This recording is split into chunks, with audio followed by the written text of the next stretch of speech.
All right, Peter, how are you? Good. Good. We'll cut to the chase here. Just with Tobias Rieder, just a thought on the one-year deal. Were you a little surprised, given some of the money that was going for similar type of players and term lengths, that you're able to get him on a deal like that? And maybe explain the opportunity that you sold to him. Well, he's coming off maybe what can be perceived as a average or below average year. He wasn't qualified. He's a motivated young individual. There's the 1 year deal. It's a good fit in general. But if he hits it out of the park, we'll be paying for it for next year. But it gives him a platform, and he's a fast, quick player. He closes on pucks.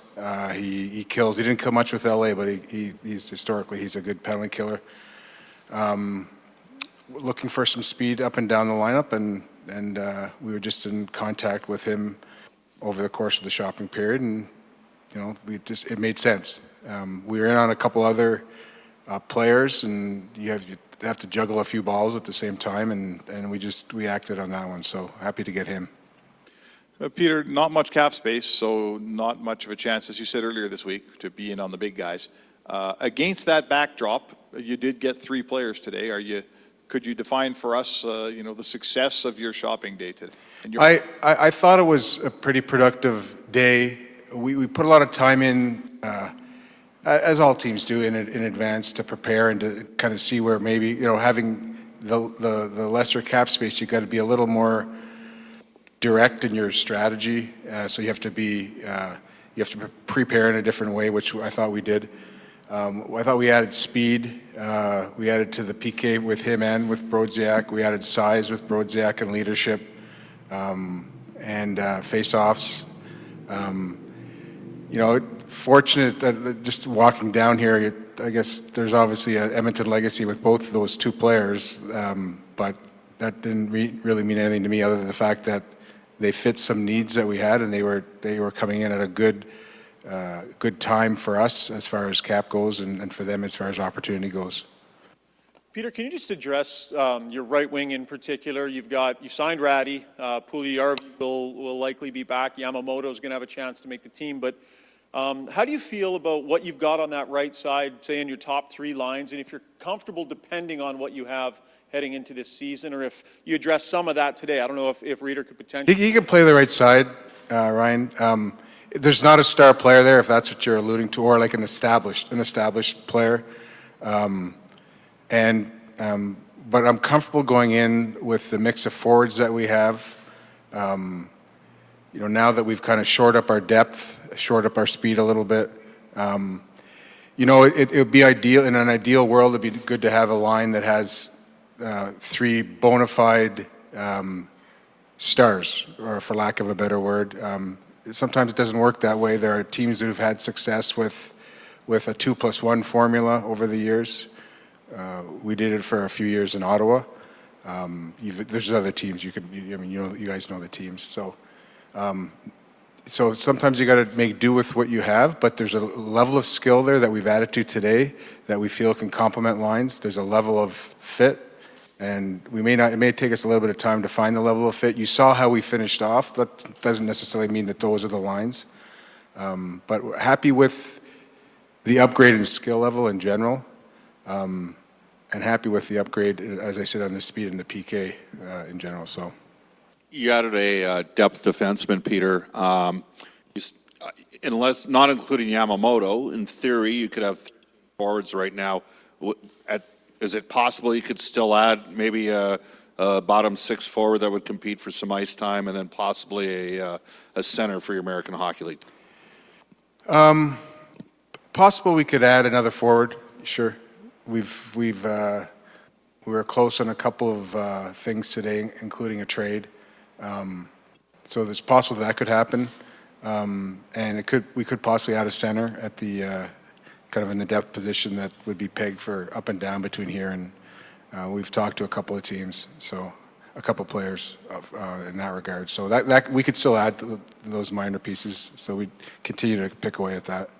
Where do you think you are right now organizationally? Do you think you've done enough that you can be as good as you were 2 years ago? I think we've improved our team, and we've improved our team. We've improved our goaltending with Koskinen.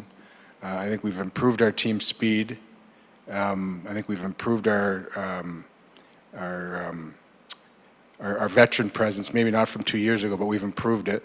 I believe we're headed in the right direction here. I don't know if we're going to be as good as we were 2 years ago. We're going to be better. And to a player, maybe not every single player will be better than last year, but I can assure you that a good number of them will be better due to their age, their pride, and what they've done in the course of their career. So we've improved our penalty kill. Brodziak, we did some analytics on Brodziak. With those PK guys that were over 80 minutes in PK time on ice, I call them stick touches, or sticks in lanes, sticks on pucks in lanes, and block shots. He was ranked 19th amongst the penalty killers in the league. So, and you combine that with his face-off ability and his percentages, historic percentages, we've improved there. So we're heading in the right direction, and that's what we're trying to do. Peter, you made it clear heading into the draft that you were open for business a little bit with that number 10 pick, potentially targeting a defenseman that could move the dial for you. Where are you at in your search to potentially help out the blue line, and how did getting Bouchard affect the level of need at that position? Are you still talking about potential trade? That was the other area of improvement, and glad you brought that up. We feel we have a player in Bouchard who will fill that need. It may not be right away, but he's a very heady player. He's got good. You heard me talk about him at the draft. You saw him. He's a very skilled player with a level of compete and a level of size and skating that it's a tremendous fit for us. Now, to rely on him to fill that need right away, we have to rely on the other D picking up the slack and see where Evan fits in. He has to make the team, all that stuff. We have to sign him. He has to make the team. But that's the type of player that we talk about looking for and hard to find in a trade. You have to draft. So we drafted him. You went into last season relying on some of those same guys. So if Bouchard isn't available this year, isn't ready this year, you comfortable that an Oscar Klefbom give an extra, opportunity power play minutes? Like, you comfortable relying on those guys that you were at the start of last year? What I can tell you, Ryan, is that as of right now, I'm not searching for a high-end offensive defenseman. So obviously your cap space is mostly eaten up now. History tells us that there's not a ton of building to be done with your NHL team between now and training camp. The odd trade, but generally speaking, can we look at this team and say that this is, the roster of the Oilers go into it next year? And if that's the case, how comfortable are you? Well, the second part, I think that was Rob's question. So we're improving our team, Mark, and we've improved in those areas I talked about. As a manager, you're never comfortable with your team. To the first part of your question, is this a roster that will be there in the fall? I can't assure you of that, but we thought we made some good strides today. We thought we drafted well this year. We may have drafted a player that will come into our lineup. So I can give you that snapshot now. It doesn't mean it'll be the same team it is in the fall. It seems like the plan is to kind of hope that a lot of the players on the team will have either rebound years or breakthrough years. Is that fair to say? And if that's the case, is there a risk in that? Well, we've added another goalie, Rob. We've added 2 or 3 more players. Maybe 2 make the team. Young players make the team. So there's 5 new players. If you're talking about the core players expecting to rebound, as I said before, like the historical performance of these players should right it. Now, you can't rely solely on them all having dramatically improved years, but there will be an improvement. And you know that you've seen it. We've seen it historically, and it will happen. How much? That's up to us and the coaches to do it. As far as the roster goes right now, we're always looking to improve it, and who knows what's going to happen between now and the start of the season. So, but the moves we've made today, I'm comfortable for the short term. What is that? Next time I could talk to you guys, I guess. Peter, are you confident that you'll be able to get extensions done for both Nurse and Strome? Are you confident that those are on the way? And Yeah, I think so. Yeah. No, those are things that we've been picking away at, and we expect them to be done. Good. Thank you. First off, congratulations and welcome back. Yeah, thank you very much. I'm really excited. Awesome. So I guess we can start. How's the off season? I'm assuming you're back in Germany right now. Yeah, the off season's good. Yeah, I'm back in Germany. Usually spend my summers here, and yeah, just working out and enjoying some free time. Awesome. Where in Germany are you? I'm in Landshut. That's half an hour away from Munich, the southern part. Okay, awesome. So I guess we'll just start. General thoughts on signing with the Oilers. How are you feeling? I'm really excited. Obviously, I got drafted by them a couple of years ago, and I've only been to a couple of camps there, but I really enjoyed my time there, and I'm really happy to be back with them. Mm-hmm. So how do you think? What went into your decision? Like, how did you think your skill set would fit into the Oilers lineup as it is right now? I really enjoyed watching the team the last couple of years, and I think the organization has done a great job at bringing in the young players and just the mix they have, and it's just like an exciting team to be a part of. So it was a pretty easy decision in my opinion. Mm-hmm. And I just like to bring in my speed, obviously, and try to create stuff offensively, and obviously be good on the penalty kill and be solid defensively, and just try to use my speed as much as I can. Mm-hmm. So obviously speed was a target for the Oilers in this offseason. So do you think, given that, you think your offense will be able to thrive given some of the players you'll be playing with? Yeah, I think so. Obviously, they have a couple of amazing players, and it's going to be really exciting to play with them. And I think it's going to be obviously it's going to be easier to play with players of that caliber. And so like I said, it was an easy decision for me, and I'm just really excited right now. Mm-hmm. So how are you feeling about getting to reunite with a fellow countryman in the NHL with Leon here? That's pretty funny. I talked to him today for a little bit, and it doesn't happen too often for two German players to be on the same team. So I know him pretty well from playing in World Juniors together, or World Cups, World Championships, and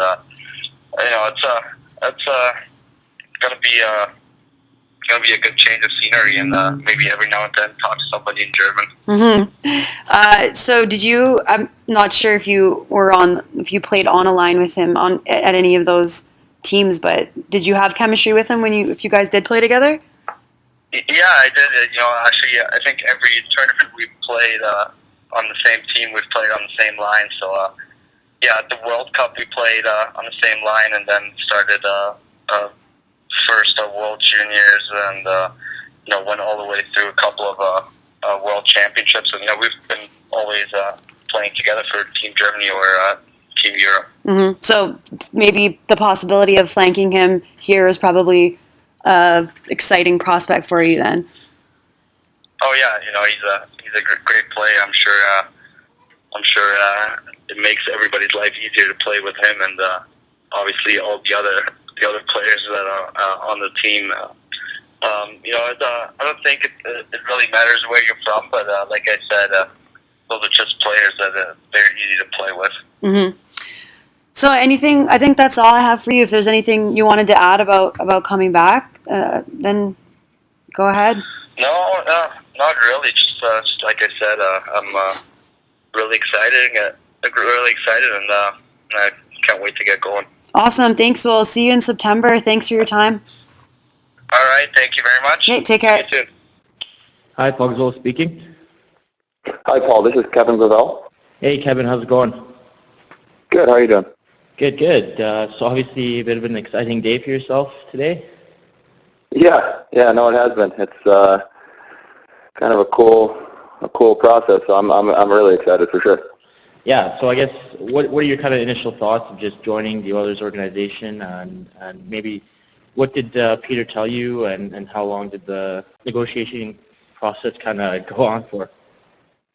Yeah, so obviously we spoke during the interview period there that everyone has the opportunity to talk to, and you know what, the main thing I was looking for in myself was just, you know, to have an opportunity to come in and make a team, and obviously, you know, we spoke, and he showed that there's, you know, an opportunity to come in, and obviously I'm going to have to come in and earn everything that earn everything that I'm given. Nothing's just going to be handed to me, and you know, that's how it should be. So for myself, I'm just looking, you know, I'm really excited for the opportunity to come to a city like Edmonton, you know, a big hockey market like Edmonton, and come to training camp here and try to make this hockey team and you know, do whatever I can to help Edmonton. Mm-hmm. And last year you were kind of in between Ontario and LA. What was that like? You at least had your full health, though, I'm assuming, after the Crohn's disease thing 2 years ago, or? Yeah, so it hit me last summer. I got diagnosed with it last summer, right around actually probably almost exactly a year ago today. So health-wise, I was good. You know, maybe August, I was feeling healthy, but in terms of like strength and skating wise, I was, you know, nowhere where I needed to be, and that kind of set me back a good amount. I wasn't really feeling normal on the ice until probably about December. So it just took me a little bit to get my legs back and everything back. You know, I lost a lot of weight, so with that came a lot of strength, and then just getting my health back, it took a little bit of time just to get everything back where it needed to be. And I was able to get the call back up to LA around Christmas time, and you know, I was there for the rest of the season. But like you said, the main thing was to get my health back, and then now everything's good, and I'm excited to have a summer here where I can just focus on training and getting ready to come into Edmonton and not have to worry about you know, my health issues and things like that. And I hate to ask again, but just as far as just keeping it in check, what's the process like? You take here and there, or? Yep. So don't mind asking about it. I don't have any problem talking about it. But so yeah, right now I'm on a medication called Remicade. So every 8 weeks I have to go in and it's called an infusion. So I go into an infusion center, and just it's pretty much an IV dripped in my arm, and it takes about 2.5 or 3 hours. And once I got on that this last summer, it like turned things around for me health-wise immediately. You know, like I noticed a difference within a couple days. Obviously, it wasn't you know 100%, but like you could tell it was working. And then ever since I've been on it, it's been I haven't had any issues with it. So it's been good. This medication's been great for me. Oh, that's great to hear, obviously. Glad that you're healthy. And just for the rest of the off-season, what's the plan? You're calling from Michigan. I'm assuming you're training there too, or? No, so I was born and raised in Michigan, but right now I live in Minneapolis. Okay. I've lived in Minneapolis in the summers ever since I graduated school. I went to school in St. Cloud, which is about an hour from Minneapolis, so you know, it just made sense as an area. Minneapolis is a big hockey area too, so it's easy to come back here. There's, you know, a lot of options to come back here for ice time and training and things like that. So my dad's from the area, my sister lives here, so it made sense as an area to come back here. My fiance is from Minnesota as well, so we've kind of been sticking around here ever since I left school. So it's good. It's a good spot. Awesome. Well, thanks for taking some time to call here. I won't take any more of your time. And welcome to the Oilers organization. All right. Thank you. Thank you. Here in a bit.